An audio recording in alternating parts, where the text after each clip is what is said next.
que rien ne fut créé, mais quand tout fut par son décret, alors notre roi fut proclamé, lui qui était, lui qui sera, lui qui est dans toute éternité, il règne en toute unicité, nul ne lui sera associé, sans nul début, il est sans fin, à lui le pouvoir de souverain, sans nul début, il est sans fin, à lui le pouvoir de souverain, entre ses mains je me remets, en m'endormant à mon éveil, mon cœur, mon âme, mon corps, et la paix baignera mon sommeil. Maître du monde, tu as dit, reviens à moi, je t'ai langui. Maître du monde, me voici, je te cherche du fond des nuits.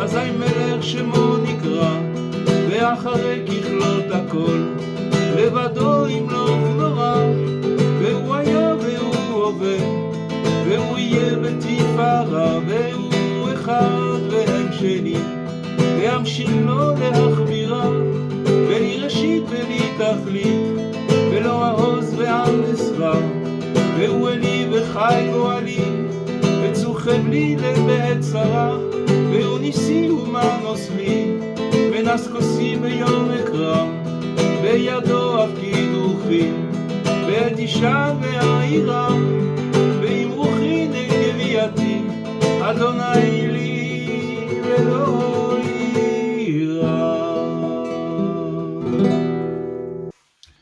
On va continuer notre conte, le merveilleux conte de Rabbi Nachman, l'exil d'une princesse, le premier conte des 13 contes qu'il a raconté. Donc, Baruch Hashem, ça fait déjà quelques mois qu'on est dans ce conte, Baruch Hashem, et donc on va revenir un petit peu dans le contexte de l'histoire, et comme à notre habitude, on va développer. Alors, vous vous rappelez que après la première, donc la princesse lui a dit au second du roi comment faire pour la retrouver. Il lui a dit tu dois prendre un endroit pendant toute une année, et pendant toute cette année tu devras me languir. Tu devras me languir. Puis à la fin de l'année, le dernier jour, tu devras jeûner et tu ne devras pas dormir. Donc, il a fait ça pendant toute l'année. Et le dernier jour de l'année, il n'a pas mangé, il n'a pas dormi. Donc, il se leva et se rendit là-bas. Où ça, là-bas, chez la princesse, pour la libérer. Puis, il vit un arbre. Sur cet arbre poussaient de très jolies pommes. Ça le tenta beaucoup. Il s'approcha et en mangea. Aussitôt qu'il eut mangé de la pomme, il tomba à terre et fut pris par le sommeil. Il dormit très longtemps. Alors, son serviteur il dormit très longtemps. Donc son serviteur essayait de le réveiller. Donc il avait un serviteur, le second du roi, il a essayé de le réveiller, mais il n'y arrivait pas. Et plus tard, ce second du roi, il sortit de son sommeil. Alors il y a un auteur israélien contemporain qui s'appelle Erez Doron, qui relève ici une suggestion, c'est que on va remarquer que le second du roi, il va tomber dans un sommeil par 2 reprises. Cette première fois, quand il a mangé la pomme, et plus tard dans le conte, la deuxième fois, quand il va boire du vin. D'accord? Où il va dormir d'ailleurs beaucoup plus longtemps que la première fois. Et on va remarquer que dans les 2 cas, la première fois où il s'est endormi et la deuxième fois, alors il n'a pas eu du tout, il a pas eu il a pas provoqué son éveil. C'est-à-dire que il s'est réveillé quand il s'est réveillé. D'accord? Il n'a pas eu si vous voulez, aucune manœuvre de sa part, du second du roi, pour pouvoir provoquer son propre réveil, son propre réveil. Donc, comment se fait-il, comment il s'est repris, d'accord, s'il n'a rien fait pour cela, comment il a fait pour se reprendre et pour continuer sa mission? Parce qu'il a pris un sérieux revers maintenant, il s'est retrouvé dans un sommeil alors qu'il a fait des années, il a fait des efforts pendant une année entière. Et donc maintenant, qu'est-ce qu'il a fait pour pouvoir se reprendre et continuer sa mission? En fait, c'est le cheminement de l'homme dans ce monde. Le cheminement de l'homme dans ce monde, il faut savoir qu'il y a la providence qui le guide. D'accord? Et cette providence-là, c'est rien d'autre que l'essence même de la princesse. Et ce qu'on appelle la providence, cette providence, elle agit pour lui le jour, la nuit, et elle veille sur sa santé et sur sa sécurité, et elle balaye toutes les ronces qu'il y a sur sa route, et elle écarte la personne de toutes les embûches. Et donc, mais le problème, c'est que souvent on est déconnecté de cette réalité-là, c'est qu'on ne se rend pas compte combien la providence, elle travaille pour nous, et elle fait tout pour nous éviter des embûches, etc. Maintenant, le mérite personnel de celui qui lutte, d'accord, celui qui lutte, ça veut dire qui s'accroche, d'accord, pour permettre à la providence d'œuvrer en sa faveur. C'est-à-dire que maintenant, comment faire pour que la providence, elle nous aide sans arrêt, la providence, mais comment on peut faire pour qu'elle œuvre sans arrêt en notre faveur? C'est en fait, on voit ça dans le second du roi, c'est il est resté toujours obstiné. Malgré les revers qu'il a pu avoir, malgré les claques qu'il a pu avoir, on a dit dans le cours précédent que quand il a mangé la tombe, et quand il a mangé la pomme, il est tombé à terre. Donc il s'est ramassé complètement. Tomber, c'est tomber. C'est à tel point qu'il est tombé dans un certain coma finalement. D'accord?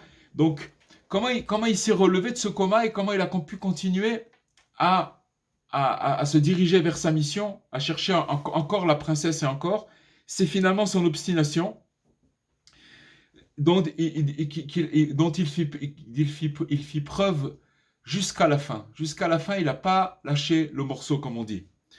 Maintenant, il faut savoir que quand une personne, elle s'entête et elle s'acharne de tout son cœur pour réaliser son idéal, d'accord, chacun de nous, on a une petite voix au fond de nous qui nous dit quoi faire. On sent, si on se connecte un petit peu, si on médite un petit peu, si on essaye d'entendre un petit peu ce qu'il y a en nous, alors on va se rendre compte que on nous crie sans arrêt dans les oreilles notre idéal. D'accord? Chacun il a un idéal profond, d'accord? Un rêve, d'accord? Maintenant, quand quelqu'un il s'acharne de tout son cœur pour réaliser son idéal, bien que cette personne elle va traverser des turbulences et beaucoup de rechutes dans sa vie, elle va se retrouver à beaucoup à beaucoup de périodes de sa vie où elle va être freinée, où elle va avoir des rechutes et elle va avoir des turbulences dans sa vie. Mais même si ces faiblesses-là, elles vont le ralentir momentanément, d'accord? Mais finalement, ce qui va le sauver, c'est finalement sa sincérité. Si il est sincère, malgré ses chutes, ça veut dire que il continue, il s'aigrit pas, il continue à être obstiné et à être sincère, eh bien, il va être sauvé. Et cette providence dont on parle, elle va toujours l'accompagner. Parce que cette sincérité-là, c'est, si vous voulez, c'est ça qui dévoile la providence, et c'est ça qui fait qu'on arrive à voir combien la providence, elle nous aide à chaque instant. C'est quelque chose de très, très, très fondamental et de très, très important. Maintenant, finalement, la providence, c'est comme une maman qui protège ses enfants. Elle est tout le temps là, la nuit, le jour. Si elle entend un soupir ou un n'importe quoi, elle se réveille. Elle est toujours là, c'est toujours maintenant. En fait, si on devait prendre l'exemple de la providence, le peuple juif, quand ils se sont retrouvés dans le désert, après la sortie d'Égypte, qu'ils ont commencé leur parcours pour se diriger vers la terre d'Israël, alors il y avait des nuées de gloire. Ces des nuées de gloire, elles entouraient tout le peuple et ça leur permettait, ces nuées de gloire, qu'est-ce qu'elles faisaient? Elles planissaient, si vous voulez, elles rendaient le terrain praticable. Vous n'oubliez pas qu'ils étaient dans le désert, que dans ce désert-là, il y avait des serpents, il y avait des scorpions, il y avait toutes sortes il faisait chaud, il y avait des pierres, et les nuées de gloire, il s'est marqué qu'elles faisaient des miracles, plusieurs miracles. Un des miracles, c'est qu'elles planissaient le chemin. Le chemin, il était toujours plat, la température, elle était toujours bonne. Ils avaient pas besoin de changer leurs habits.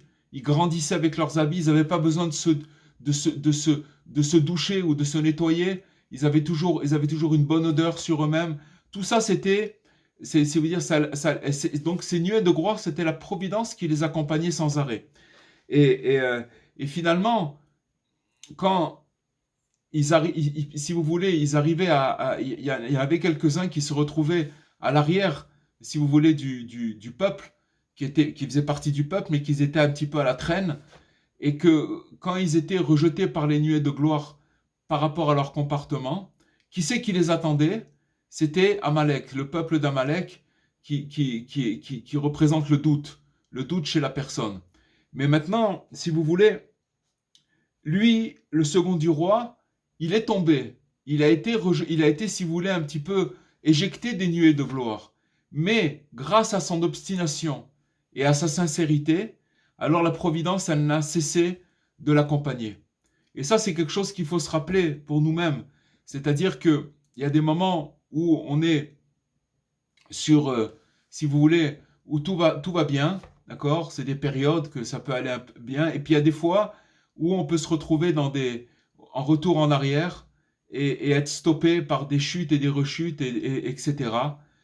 Mais il faut savoir que c'est selon notre obstination, c'est-à-dire de garder cette obstination et sur notre mission, sur notre idéal et cette sincérité qui fait que finalement, on va se retrouver à ce que la providence, on la voit, elle est toujours avec nous, parce qu'elle est toujours là, la providence, elle continue toujours à nous guider, etc. Le problème, c'est que quand on la voit pas, alors on a l'impression d'être perdu et on a l'impression d'être seul. Mais si on reste sincère et on continue quoi qu'il arrive, quand on dit quoi qu'il arrive, ça veut dire quoi qu'il arrive. Ça peut être des fois des dégringolades vertigineuses et très très grandes, quoi qu'il arrive, de garder cette obstination et cette sincérité. Donc, maintenant, on voit que dès son réveil, dès qu'il s'est réveillé le second, d'accord, on va le voir un peu plus tard, mais ici on le relate, dès qu'il va se réveiller, il va se poser des questions. C'est-à-dire qu'il s'est réveillé, il a fait des efforts pendant une année. Ensuite, le dernier jour de l'année, il a suivi les conseils de la princesse. Il est parti pour se mettre en route. Et là, il a trouvé un bel arbre où il a croqué dans la pomme. Il est tombé, il a dormi longtemps. Mais quand il s'est réveillé, il s'est posé des questions. C'est vrai qu'il a essuyé un échec vraiment cuisant, mais il ne se décourage pas pour autant. Il sait que finalement, ce qui est en train de lui arriver, c'est seulement une étape, c'est pas un échec. C'est ça, on en a parlé la semaine dernière, mais ça revient encore une fois dans notre cours d'aujourd'hui. C'est finalement, ce qui lui arrive, c'est une préparation pour un degré suivant auquel il devra accéder pour libérer la princesse. Ça, c'est une grande, si vous voulez, dans toute notre vie, dans tout notre vécu, c'est cette chose-là qui fait toute la différence. C'est-à-dire que quand, par exemple, on se trouve dans une situation où on va perdre les pédales, Alors, il y a deux façons, et qu'on peut, on peut tomber. Alors, il faut savoir que si on considère cette chute comme un échec, alors on peut y rester longtemps. Mais si on considère cette chute comme une étape, alors c'est ça qui nous fait nous relever et continuer notre mission. Je voudrais juste faire une petite parenthèse. Il y avait un monsieur qui était déjà arrivé à un âge avancé, d'accord. Je crois qu'il avait à peu près 70 ans. Et il était pauvre, il avait pas beaucoup d'argent, mais il avait une idée. C'est quoi son idée? C'est qu'il connaissait une recette de poulet. C'est une vraie histoire, c'est une histoire véridique, ça se passe en Amérique. Il connaissait une histoire de poulet, qu'est-ce qu'il a fait? Il a décidé d'aller voir, de présenter sa recette de poulet, de la présenter à des entrepreneurs pour éventuellement que ces entrepreneurs ils puissent ouvrir des rôtisseries avec sa recette. Ok, alors il a commencé à taper des portes. Il avait 70 ans, il a tapé des portes et il s'est tapé des hontes et des vexations, mais à n'en plus finir. Il a tapé à des portes. Les gens ils se moquaient de lui. Et je sais pas, cette histoire, je sais pas combien de gens il a été voir, mais je pense qu'il est arrivé à plus d'une centaine de portes il a tapé. Et à la fin, ce qui s'est passé, c'est qu'il est tombé, il a tapé à une porte, et la personne à qui il a proposé cette recette de poulet, la personne, cet entrepreneur, il lui a dit, écoute, moi je suis prêt à goûter ton poulet, pas de problème. Il a goûté, il a trouvé ça exceptionnellement bon, et il a commencé à il a commencé à ouvrir des rôtisseries. Il en a ouvert des dizaines dans tous les États-Unis. Et ce monsieur de 70 ans, avec sa recette, il s'est retrouvé millionnaire en quelque temps. Maintenant, la question, elle est la suivante. Ils lui ont posé la question, comment vous avez fait pour ne pas vous décourager? C'est-à-dire que à chaque fois que je tapais à une porte, j'aurais pu par 10 fois me décourager. Surtout, il avait 70 ans, il n'était pas, il était pas dans la force de l'âge. Donc il aurait pu 10 fois se décourager. Comment il a fait? Il a répondu la chose suivante. Il a dit que à chaque fois que j'allais et que je prenais un revers, je considérais ça comme une étape. Que dans mon esprit, j'étais sûr de réussir. Pourquoi? Parce que j'avais comme idéal et comme mission de m'en sortir avec cette recette et qu'un jour ou l'autre, j'allais pouvoir, parce que j'étais persuadé que cette recette, elle était bonne, et qu'un jour ou l'autre, j'allais tomber sur quelqu'un qui allait être séduit par cette recette, etc. Donc il a considéré, si vous voulez, tout son cheminement comme une étape, même s'il prenait des claques. Et ça, c'est quelque chose de fondamental. J'ai amené cet exemple parce que c'est un exemple de la vie que vous voyez que même quelqu'un voilà, qui a appliqué, c'est-à-dire il a appliqué, il a eu un instinct de survie, il a réussi à comprendre que c'était ça, sa réussite, c'est que l'étape. C'est qu'une étape qui nous amène finalement à pouvoir après accéder à libérer cette princesse. Donc ça c'est une chose. Pourquoi? Parce que tout ça c'est une préparation pour arriver pour le degré suivant. On ne peut pas arriver à des choses dans la vie d'un seul coup. Non seulement on ne peut pas arriver d'un seul coup, mais il va falloir passer par des moments difficiles, des rechutes. Maintenant, si on sait qu'on est obstiné, qu'on est sincère, et que finalement on veut arriver à ce qu'on veut arriver, alors, c'est-à-dire à retrouver la princesse, à retrouver ce que je suis, qui je suis, à me connaître véritablement, alors finalement, c'est de savoir que c'est seulement une étape qui me permet d'arriver à un degré suivant. Et quand je suis à ce degré-là, c'est aussi une étape. De ne pas m'arrêter. Même parce que quand Rabbi Nachman il a dit quelque chose d'extraordinaire, il a dit c'est interdit d'être vieux. Qu'est-ce que ça veut dire c'est interdit d'être vieux? Alors il a expliqué. Il a dit il y a deux sortes de vieillesse. Il y a deux sortes de vieux.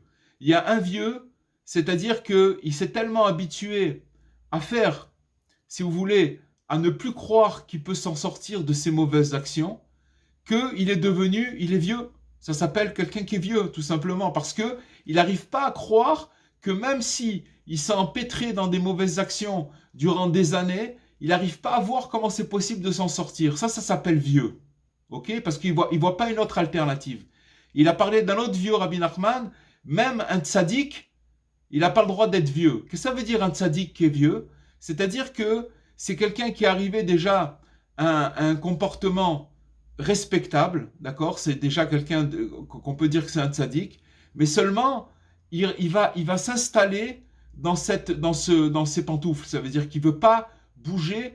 Vous savez, quand des fois, nous tous, c'est humain, que quand on se retrouve souvent dans des situations où on a trouvé un peu d'équilibre, que ce soit, ça peut être financier, ça peut être au niveau physique, ça peut être au niveau spirituel, au niveau moral, à tous, on a trouvé un certain équilibre, eh ben, qu'est-ce qui va se passer?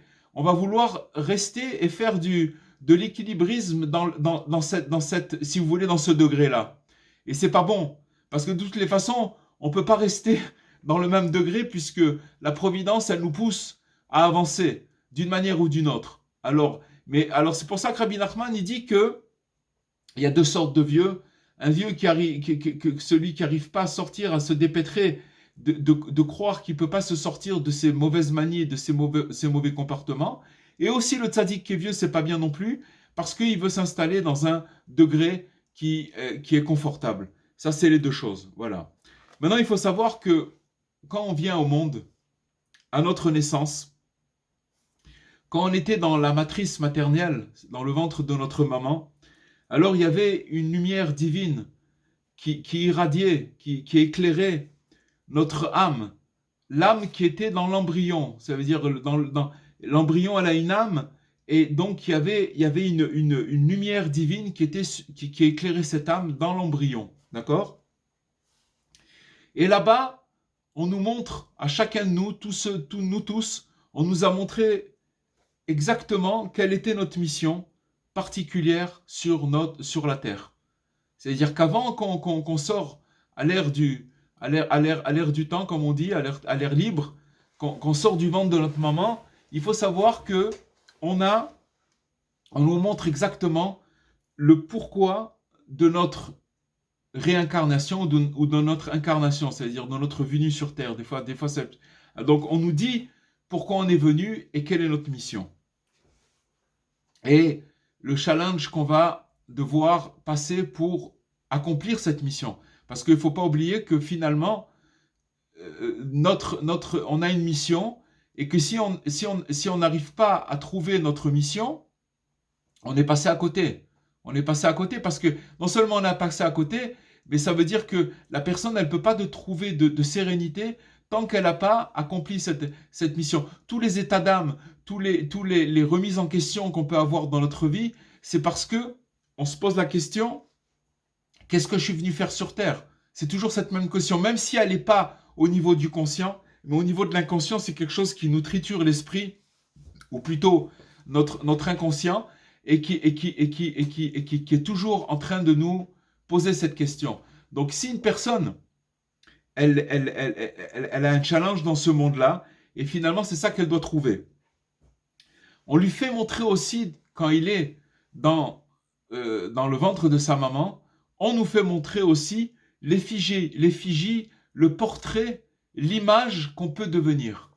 C'est-à-dire notre potentiel. Qu'est-ce qu'on peut véritablement devenir? Ça veut dire des gens éclairés, des gens, chacun d'arriver à son potentiel et à libérer ce potentiel-là. À chacun, on nous fait montrer et on nous fait montrer aussi tous les talents.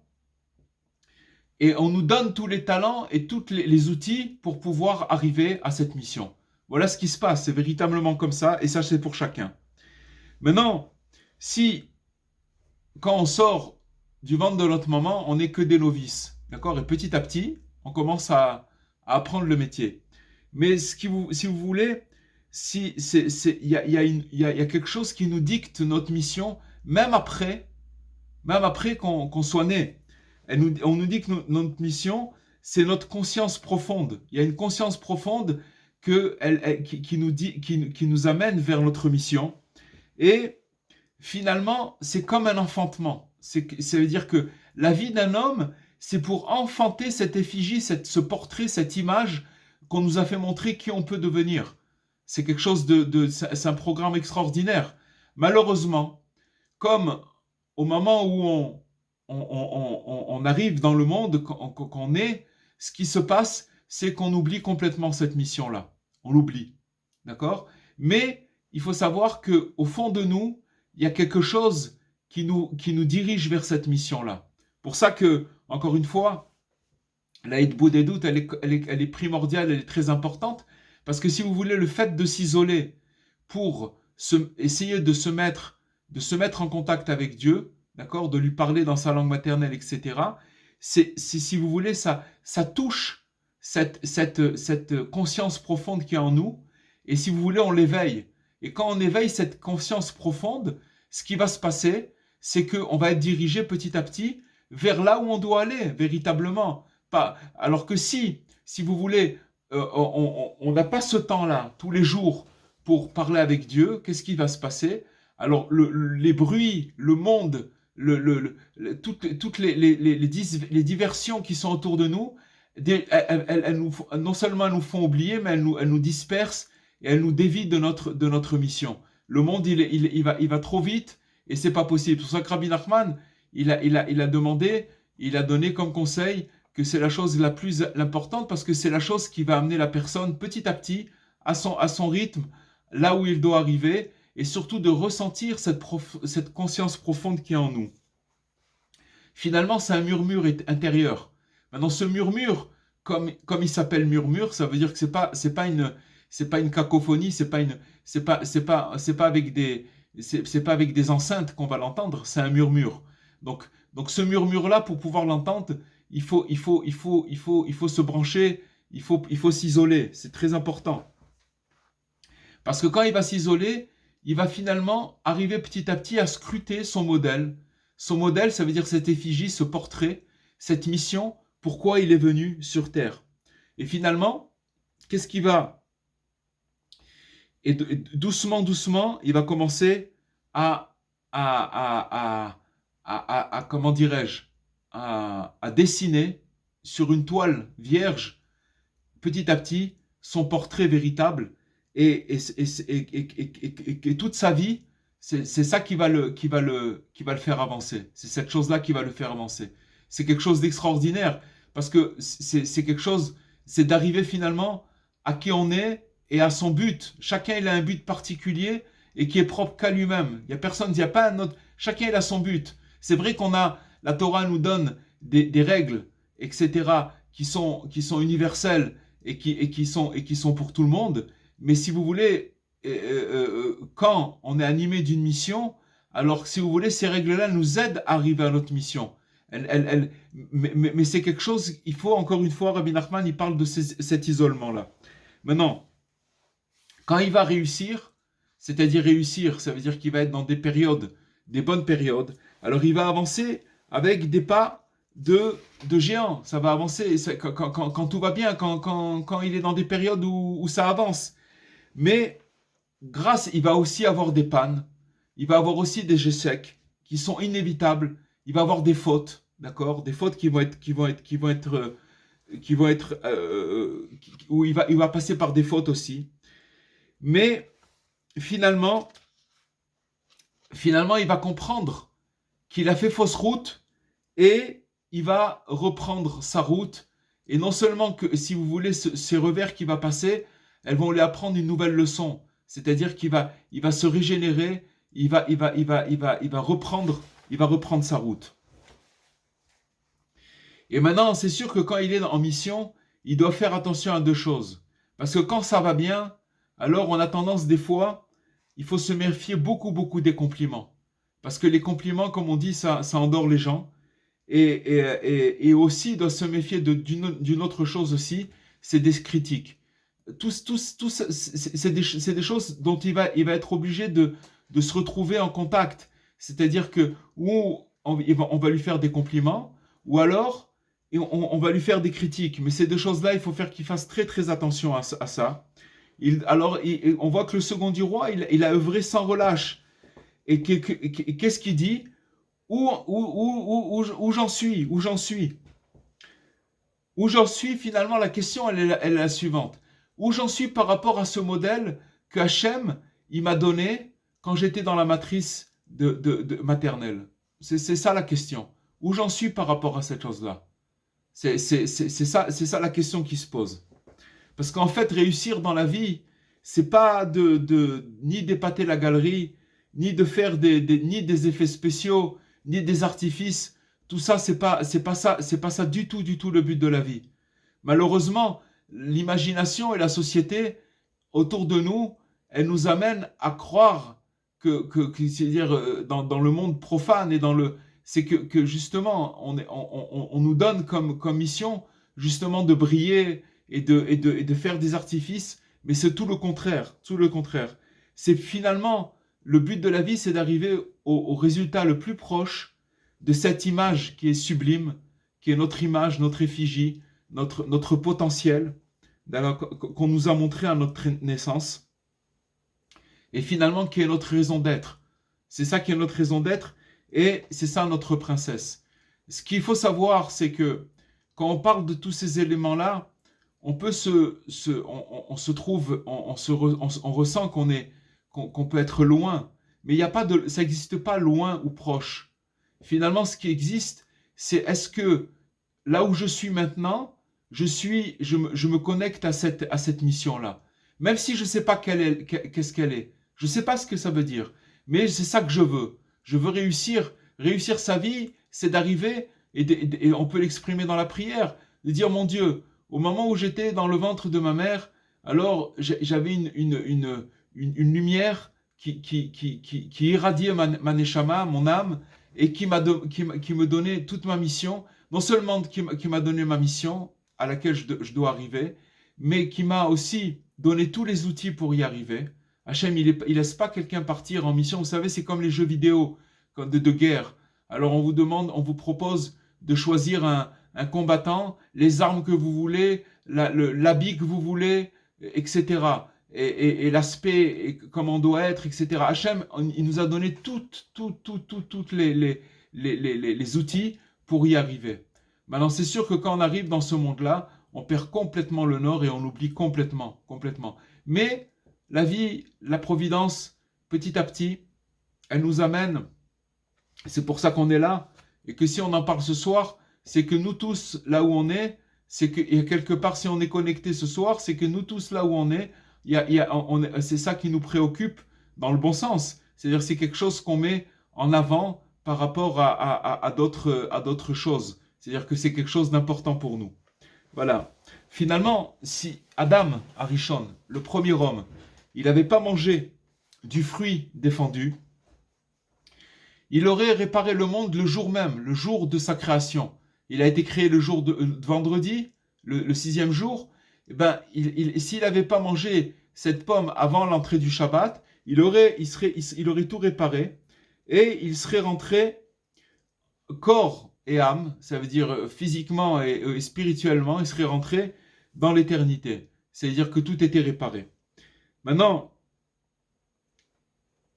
on peut comprendre que le premier homme, Adam Arishon, c'était le Messie, dans la mesure qu'il avait une mission à accomplir, c'était de pas toucher à l'arbre de la connaissance du bien et du mal, et que tous les commentateurs, ils disent que s'il avait attendu l'entrée du Shabbat, il aurait pu faire sanctifier le kiddush, de faire le kiddush sur ce fruit-là, et donc c'était terminé. Maintenant, toute son épreuve, c'était de pas succomber à cette tentation avant l'entrée du Shabbat. Ça rejoint vraiment notre histoire. Ça veut dire que finalement, s'il avait attendu, s'il n'avait pas mangé cette pomme, le second du roi, il ne serait pas tombé dans ce sommeil, dans ce coma, d'accord? Il ne serait pas tombé là-dedans. Maintenant, et on peut dire que si, donc le Messie, le premier homme c'était le Messie, c'était le second du roi en personne, d'accord? C'est le second du roi en personne. Et Ève, la première femme, elle était là aussi la fille du roi, puisque c'était la fille de Dieu, qui est la première fille de Dieu qui est apparue sur terre, d'accord? Et donc, nous nous tous, on est des descendants génétiques de Adam et de Ève. Donc, on a une parcelle, si vous voulez, de ce couple. Chacun, on a reçu quelque chose de ce couple. Et on est des fractions. Et donc, on a aussi, si vous voulez, en nous, cette réparation, cette réparation à effectuer. Et donc, c'est pour ça que chacun, il a une mission qui est complètement différente. C'est pour ça que chacun, il doit rechercher cette partition, notre partition, qui est particulière à nous-mêmes, à chacun de nous. Elle ne ressemble pas à un autre. Il ne faut pas essayer d'imiter qui que ce soit. Il faut être nous-mêmes et chercher notre partition. Eh bien, c'est quoi cette partition? C'est la première question. Où suis-je sur Terre?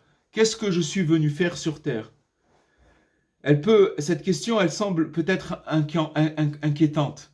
Parce que c'est vrai que quand on se remet en cause avec une question pareille, ça peut être un peu inquiétant. Mais elle est pourtant la plus grande preuve d'éveil. Quand quelqu'un il pose cette question, ça veut dire qu'il est éveillé. Ça veut dire qu'il ne dort pas. C'est-à-dire qu'il cherche, que ça le préoccupe, dans le bon sens encore une fois, pour pouvoir, en tant que reprise de prise de conscience. Ça veut dire qui prend conscience, qui veut prendre conscience. Maintenant, alors, on voit que le second du roi, il va, plus tard on va le voir, mais on voit quand il va se réveiller, il ne va pas se préoccuper ni de l'heure, ni du jour, ni même de l'année, parce qu'il a dormi un bon moment, il a dormi plusieurs années, il est tombé dans un grand sommeil. Alors qu'en vérité, il s'est passé un grand laps de temps.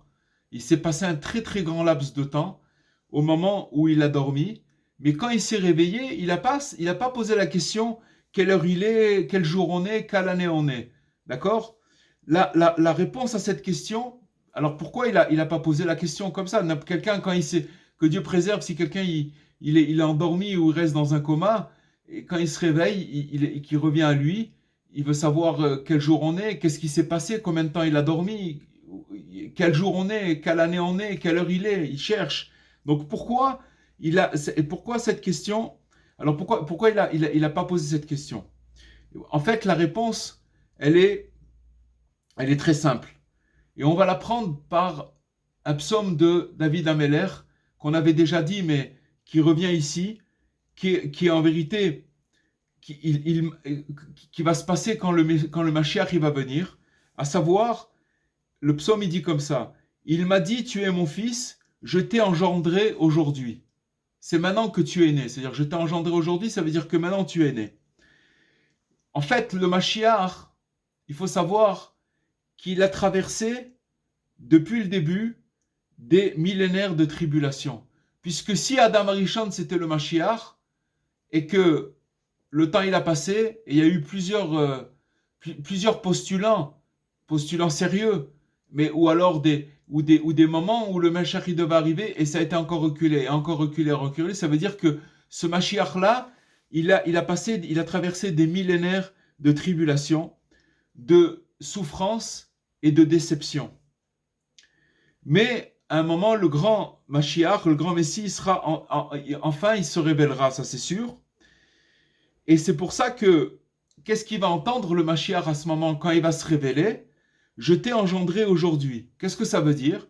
Ça veut dire que qu'entre la création du monde, où son âme fut conçue, c'est marqué que quand Hachem il a créé le monde, il a créé l'âme de Mashiach, d'accord? Donc il a été créé au moment de la création du monde.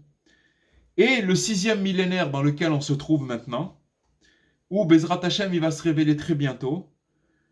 Alors finalement, toute cette période de 6000 ans, elle n'aura duré qu'une fraction de seconde. Ça sera comme un clin d'œil. Et pour une simple raison, c'est que le temps il n'existe pas.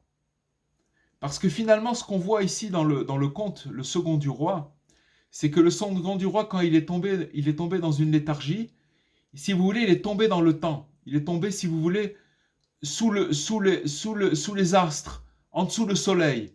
Il y a, comme on dit en hébreu, En chadash tachat hashemesh. Il n'y a rien de nouveau sous le soleil. C'est toujours, tout ce qui est en dessous le soleil, il n'y a pas de choses nouvelles. Par contre, au-dessus du soleil, il y a oui du nouveau.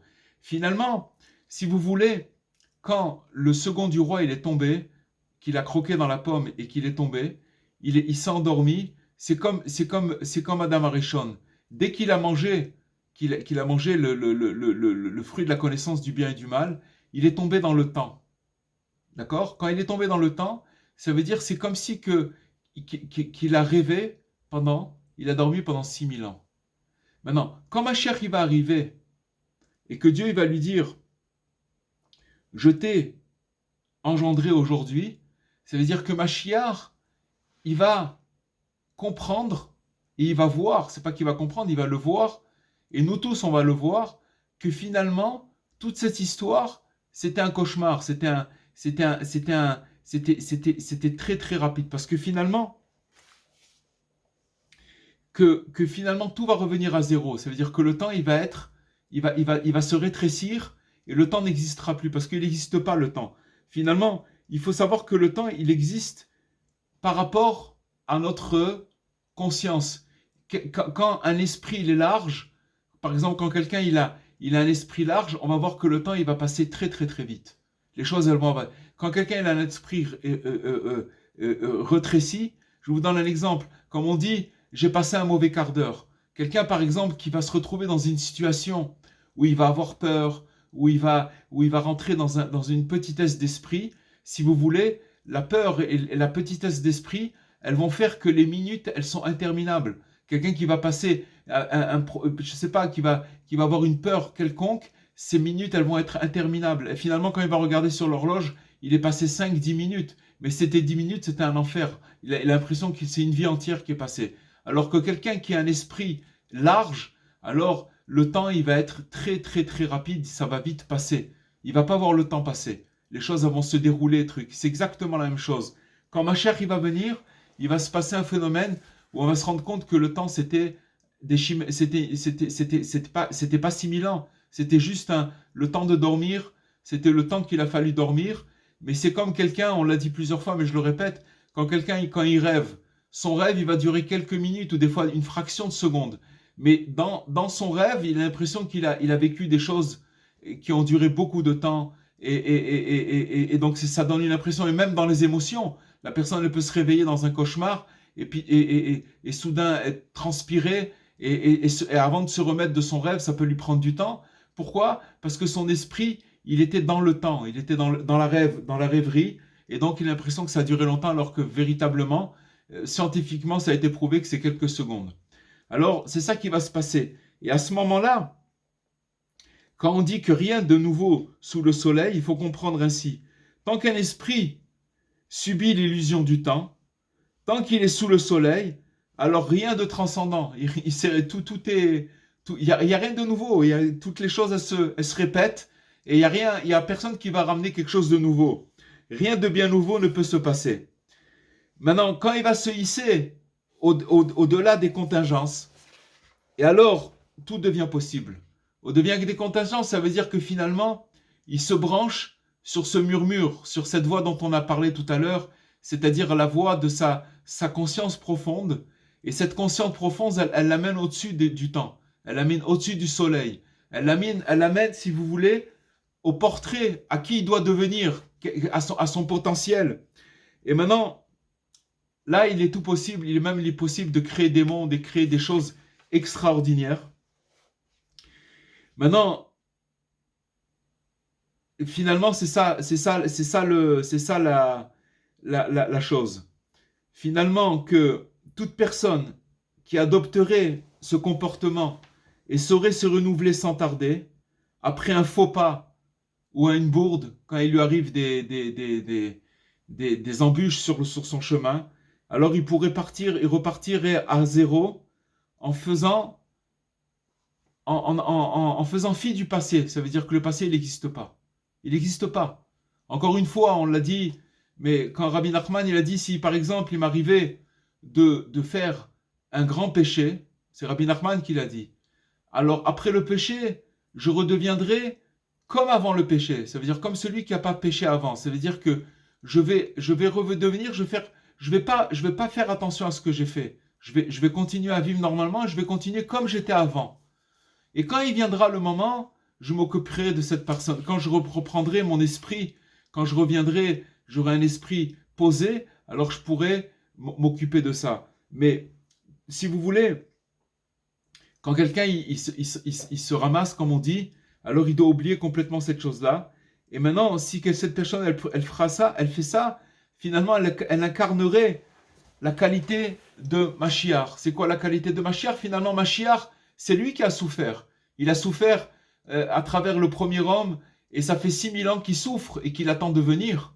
D'accord? Depuis le début de la création du monde, il y avait déjà une option que Mashiach y vienne avec le premier homme et la première femme, et Adam et Ève.